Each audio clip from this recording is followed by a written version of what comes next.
மட்டக்களப்பு காத்தான்குடி ஏத்துக்கால் துறைமுக பகுதியில் சுமார் 23 மில்லியன் ரூபாய் செலவில் நிர்மாணிக்கப்பட்ட எரிபொருள் நிரப்பு நிலையம் இன்று பாழடைந்த நிலையில் இவ்வாறு காட்சியளிக்கின்றது.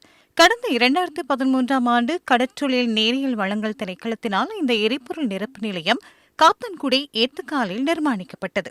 சில மாதங்கள் மாத்திரமே இயங்கிய இந்த எரிபொருள் நிரப்பு நிலையத்தை தமது நலன் கருதி விரைந்து புனரமைக்க வேண்டும் என்பதே பிரதேச மீனவர்களின் ஏகோபித்த கோரிக்கையாகும்.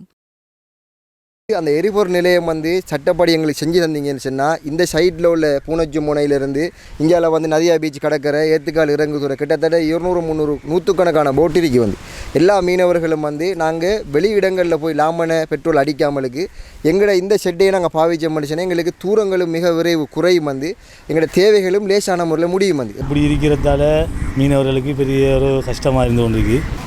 அரசாங்கம் அரசியல்வாதிகள் இதை ஒரு கவனத்துக்கு எடுத்து இதில் செஞ்சு தந்தா இது மீனவர்களுக்கு ஒரு பிரயோசனமாக இருக்கும். எங்களுக்கு இந்த லாமனை செட்டை கொஞ்சம் நீங்கள் செஞ்சாலும் ஆயிரக்கணக்கான போட்டுகளுக்கும் லாமனை டீசல் தேவைப்பாடு இருக்கு எங்களுக்கு பெட்ரோல்.